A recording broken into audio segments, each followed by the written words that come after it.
चलो भाई, टॉपिक आहे आपल्याकडे हायड्रोकार्बन्स. हायड्रोकार्बन्सची स्ट्रिक्टली डेफिनेशन काय येईल सर?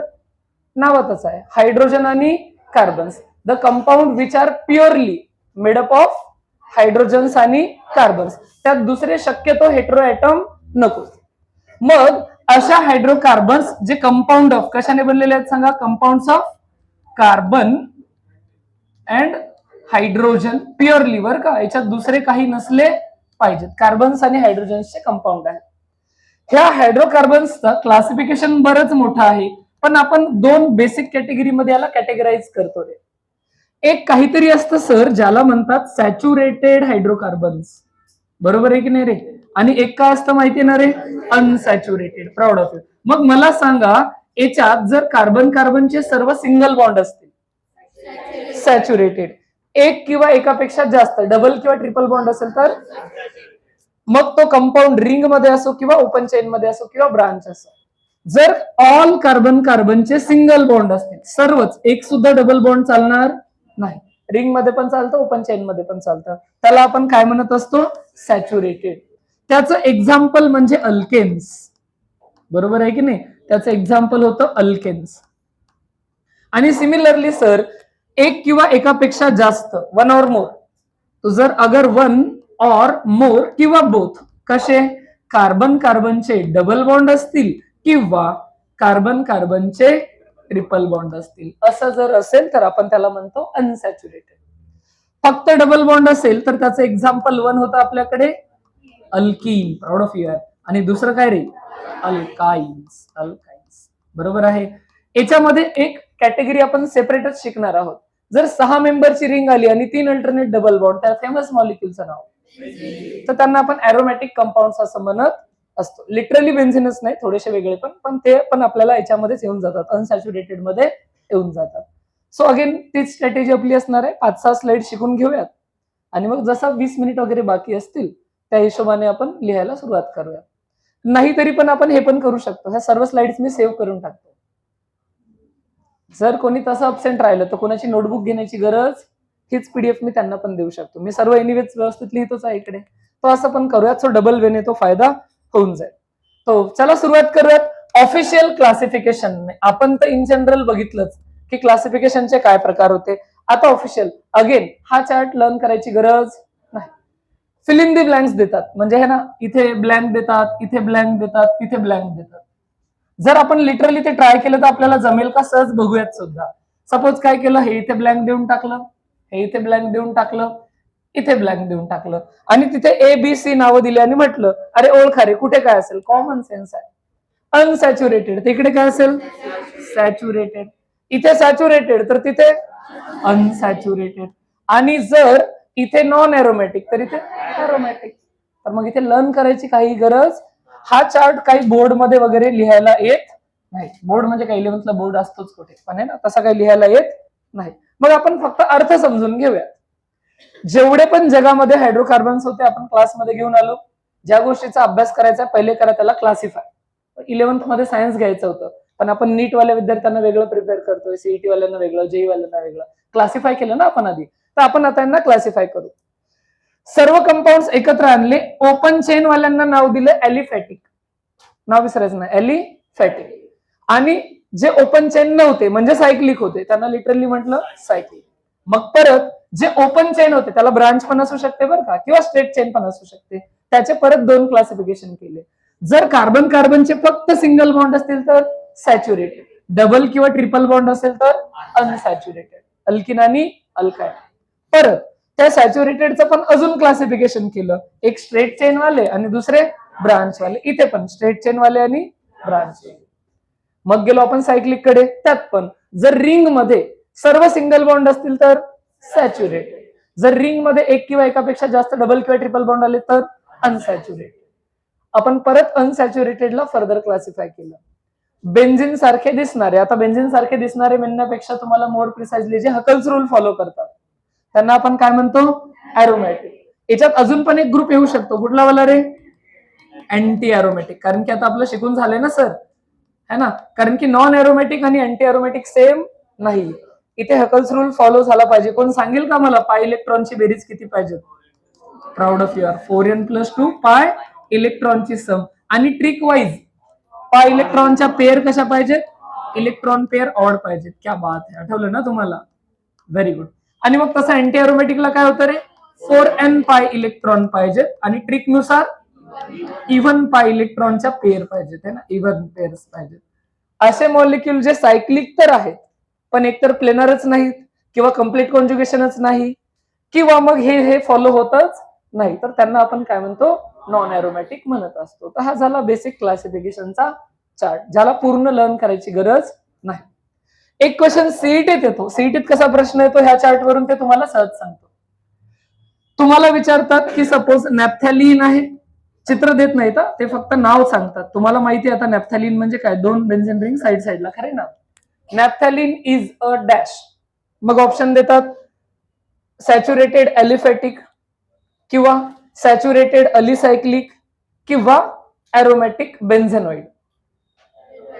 तर तुम्ही लावाल. पहिली गोष्ट, तुम्हाला एरोमॅटिक वर कॉन्फिडन्स आहे आणि तो लिटरली बेन्झिन सारखा दिसतोय म्हणून त्याला काय म्हणायचं, बेन्झेन. एरोमॅटिकचं पण फर्दर क्लासिफिकेशन असतं. एक असतात बेन्झेनॉइड आणि एक असतात नॉन बेन्झेनॉइड. जसं की बघा, हा आहे, हा बेन्झिन सारखा लिटरली दिसतोय ना. हा जर मी काढला, ज्याला फ्युरान म्हणतात, आपण नाव लक्षात ठेवायचा प्रयत्न केला, फ्युरान. हा जर बघितला तर हा एरोमॅटिक आहे. कसा एरोमॅटिक, एक पेअर, 2 पेअर आणि या 2 लोन पेअर पैकी आपण काउंट किती करतो, एकच. टोटल 3 झाल्या, ऑड झाल्या. म्हणजे कशामध्ये आहे, पण हा बेन्झिन सारखा दिसतोय की बेन्झिन सारखा नाही दिसत. मग हा नॉन बेन्झेनॉइड एरोमॅटिक. जर आलं, आणि हे मॉड्यूलमध्ये क्वेश्चन आहे, तुम्ही सहज टॅकल कराल. उगाच नोटबुक मध्ये खूप नोट्स सोडवायची गरज, जेवढा बुक मध्ये चार्ट दिलाय तेवढाच आपण ठेवूया. बात समझ में आ गई, आगे बढ़ते हैं सर, है ना. ओके, सरळ सरळ विदाउट डिले करता पहिला वाला ग्रुप सॅच्युरेटेड हायड्रोकार्बनचा, कशाला सुरुवात करूयात रे, अल्केन्स. अल्केन्सचा जनरल फॉर्म्युला अख्ख्याच क्लासला येतो, जनरल फॉर्म्युला. हा बोला बोला, बरोबर बोलता, CnH2n+2. Proud of. जर कार्बन n असतील तर हायड्रोजन त्याच्यात डबल करून 2 ऍड करा, बरोबर आहे की नाही. साधं एक्झाम्पल बघा, जर सपोज कार्बन 1 असेल म्हणजे n ची व्हॅल्यू किती घ्या, 1, तर हायड्रोजन किती, 2 × 1 + 2, 4. सपोज मी दुसरं एक्झाम्पल घेतो, C घेतो 2, तर H किती, 2n, 4 दोन्ही 6, सॉरी 4 दोन्ही 2 दोन्ही 4, 4 आणि 2 6. ओके, चल, बरोबर आहे की नाही. तो असे n एक्झाम्पल्स आपण बनवू शकतो. कोणी म्हणेल, आता हे इथे प्रश्न पडत नाही बरं का, हा प्रश्न कुठे पडतो, अल्किन आणि अल्काइन मध्ये किंवा फंक्शनल ग्रुपमध्ये. सर हा जनरल फॉर्म्युला जर विसरून गेलो वेळेवरती, ह्याचा तर कोणी नाही विसरत, हे 9वी 10वी पासून पाठ झालेला आहे. पण दुसऱ्या फंक्शनल ग्रुपचा तयार कसा करायचा, तर काय करायचं, त्यांच्या कुठल्याही एका मेंबरचा फॉर्म्युला लिहून टाकायचा. जसं की तुम्हाला पाहिजे होता सपोज अल्किनचा फॉर्म्युला, आता तो पण तुम्हाला माहिती आहे, पण तरी सुद्धा अल्किनचा बेसिक एक्झाम्पल हेच असतं का रे, है ना. हे एक एक्झाम्पल झालं. आणि दुसरं एक्झाम्पल काय झालं, CH3 CH double bond CH2. याचा शॉर्टकट फॉर्म्युला काय होतोय, C2H4 आणि याचा शॉर्टकट काय होतोय, C3H6. बरोबर आहे. तुम्हाला लगेच लक्षात येतंय की तुम्ही कार्बनचा जो नंबर आहे त्याला n घ्यायचा है ना.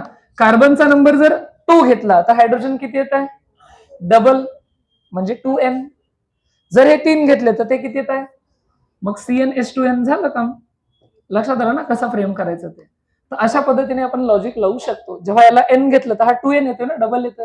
तर अशा टाइपने फॉर्म्युला तयार करू शकता जर गरज पडली तर. आणि ही गरज पडते सुद्धा. कसं, halogen functional group, alcohol functional group आपला शिकून झाला ना, तर तेव्हा ते म्हणतात, जे त्या चॅप्टरच्या क्वेश्चन मध्ये आहे, की याचा जनरल फॉर्म्युला काय असेल. तर 2 मॉलिक्यूल लिहायचे आणि कॉमन सेन्स लावायचा, मॅच द पेअर करून टाकायचं. ओके, अल्केन्सचं दुसरं नाव पॅराफिन्स असतं. मग सर हे पॅराफिन असं नाव का आलं, तर हे 2 शब्दांनी आलंय. एक तर असतं पॅरम, पॅरम है ना, साऊथचा वर्ड नाही, तेलुगूचा पॅरम है ना, ते नाही का थोडस लावतात शब्दांमध्ये. पॅरम, पॅरमचा अर्थ ते नाही जे साऊंड होत आहे ना. पॅरमचा अर्थ असतो व्हेरी लेस. काय अर्थ असतो याचा, व्हेरी लेस. आणि दुसरा शब्द आहे ॲफिनिटी. ॲफिनिटी म्हणजे अट्रॅक्शन, बरोबर आहे ना, अट्रॅक्शन. बरोबर उलटा साऊंड होतंय का रे, हे पाहून काय वेगळंच वाटलं होतं का याचा फुल फॉर्म नाही, उच्चार देवनागरीमध्ये ना, तो पॅरम. पॅरम ॲफिनिटी म्हणजे व्हेरी लेस अफिनिटी. रिझन आहे अल्केन्स आर व्हेरी लेस रिएक्टिव्ह. अल्केन्स आर व्हेरी लेस रिएक्टिव्ह. हे खूपच कमी रिएक्टिव्ह असतात. कमी रिएक्टिव्ह म्हणजे जास्त स्टेबल असतात. अल्केन्स हे स्टेबल असतात. तुम्ही अल्केन मध्ये ऍसिड टाका, इझिली काहीच होत नाही. अल्केन मध्ये तुम्ही क्लोरीन टाका, ब्रोमीन टाका, काही टाका, शक्यतो यांची रिएक्शन होत नाही. हे लेस रिएक्टिव्ह आहेत. यांची केमिकलच्या अगेन्स्ट लेस अफिनिटी आहे. म्हणून यांना नाव काय दिलेलं आहे? पॅराफिन्स. हे यांच्यासाठी शब्द दिलेला आहे. सो या स्लाइडवर काय शिकलो? अल्केन्सचं जनरल नाव काय? लॉजिक आहे व्हेरी लेस अट्रॅक्शन. कशाबद्दल? केमिकल बद्दल. सोप्या भाषेत अल्केन्स आर व्हेरी लेस रिएक्टिव्ह. अल्केनचा जनरल फॉर्म्युला असतो CnH2n+2. कार्बन जर n असतील तर हायड्रोजन 2n आणि त्याच्यात अजून 2 मिळवा. झेपला काम? ओके, चलो बढिया बात. हे पण लक्षात आलं. आयझोमेरिझम तर फक्त रिव्हिजनच करायचंय, कारण की सेपरेटली हे व्यवस्थित शिकून झालं. इथे फक्त होणार रिव्हिजन. अल्केन्स मध्ये स्पेसिफिकली स्ट्रक्चरल आयझोमेरिझम शो होत असतं. एवढंच नाही, अल्केन मध्ये जर कायरल कार्बन असेल तर ऑब्वियस आहे कुठला आयझोमेरिझम पण शो होईल? ऑप्टिकल पण शो होईल. कायरल कार्बन असेल तर. अदरवाईज इन जनरल आपल्याला काय सापडतं? स्ट्रक्चरल आयझोमेरिझम.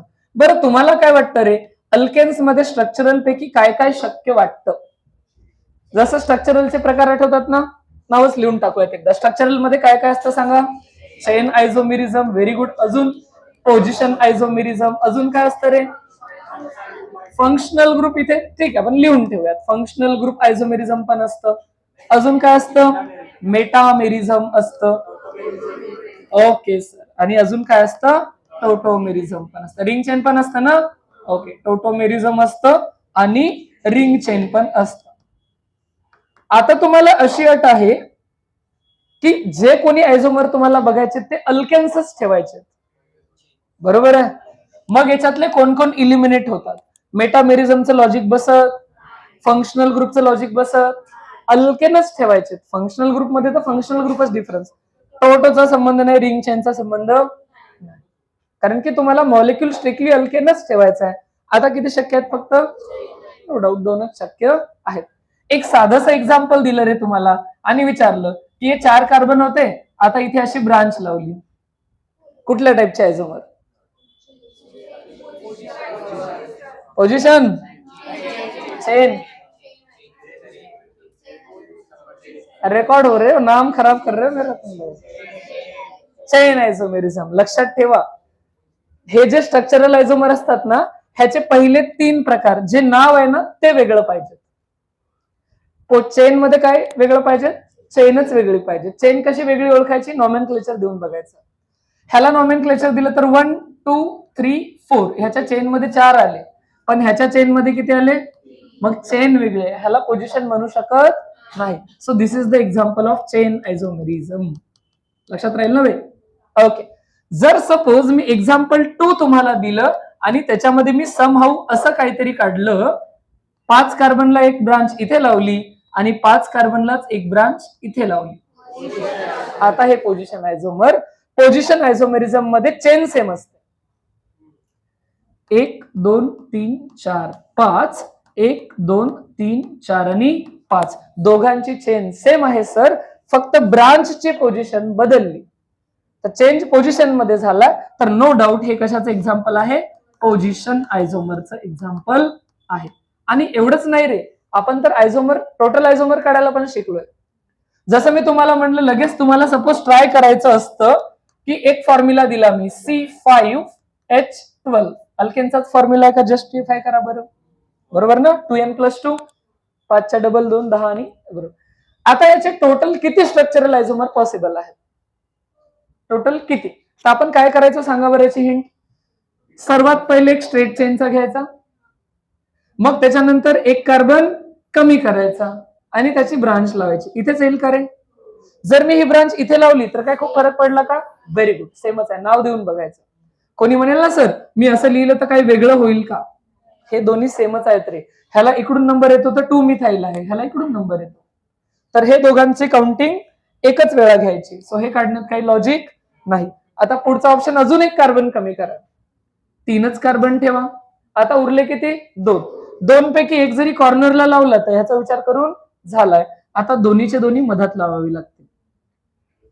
सो टोटल किती आयझोमर शक्य झाले? 3. बरं, ए आणि बी चं रिलेशन काय? चेन आयझोमेरिझम. बरोबर.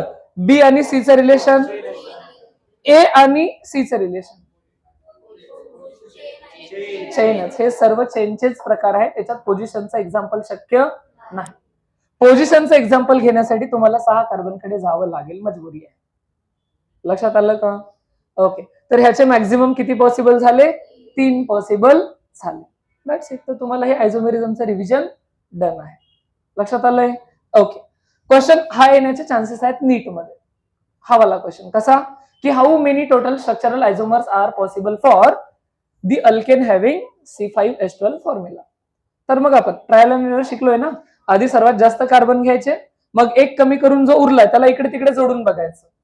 एकापेक्षा जास्त तुम्ही वेगळे काढाल, पण ते वेगळे नसू शकतात. कशावरून कळतं? नंबरिंग द्यायची. दिसायला तुम्ही वेगळं काढू शकता. एकाने आयुष्यात मजे केले असं काहीतरी काढलं, म्हणजे सर हे वेगळं आहे का? ते वेगळं नाही. ह्याला नंबर द्या 1 2 3 आणि 4. 1 2 3 आणि 4. हे 2 मिथाइल आहे, हे 2 मिथाइल आहे. तुम्ही वेगळं काढलं याचा अर्थ वेगळं नाही. मग जस्टिफाय करण्यासाठी मी काय करायचं? नंबरिंग देऊन बघायची. क्लिअर आहे? ओके. चलो, तो आयझोमेरिझमचं पण थोडंफार झेपलं. मग नेक्स्ट टॉपिक आहे कन्फर्मेशन्स ऑफ अल्केन्स. कन्फर्मेशन्स किंवा कन्फर्मर्स हे कशामुळे बनतात? Very good. रोटामर्स. म्हणजे कशामुळे बनतात रे? हे कार्बन कार्बन सिंगल बॉन्डच्या रोटेशनमुळे बनणाऱ्या आयझोमर्सला काय म्हणतात? एकमेकांचे कन्फर्मेशन्स. हे पण आपण ऑलरेडी आयझोमेरिझम मध्ये डिटेल मध्ये शिकून बसलो. मग सर याचं क्लासिफिकेशन काय असतं? अशा लोकांना आपण काय म्हणत असतो? कन्फर्मर्स किंवा कन्फर्मेशन्स. कन्फर्मेशन्सचं क्लासिफिकेशन आपण काय केलं होतं? कोण सांगेल रे मला कन्फर्मेशनचं क्लासिफिकेशन? Very good. आपण न्यूमॅन प्रोजेक्शन किंवा सॉहर्स मध्ये मॉलिक्युलला लिहायचं है ना. त्याच्यात काय काय यायचं सांगा? इक्लिप्स आणि स्टॅगर्ड. बरोबर आहे. Eclipse and staggered. अरे सर याच्यात ते गावचे बिवचे बी आले होते, आठवले का? गॉची, स्क्यू है ना. ओके. पार्शली इक्लिप्स ते सोड. आता लक्षात आलं. इन जनरल या दोघांमध्ये स्टेबल कोण असतं? स्टॅगर्ड वाला, जिथे मॉलिक्युल एकमेकांपासून दूर दूर जातात. ओके. चलो, याच्या व्यतिरिक्त कन्फर्मेशन्स मध्ये काही शिकलोय का आपण?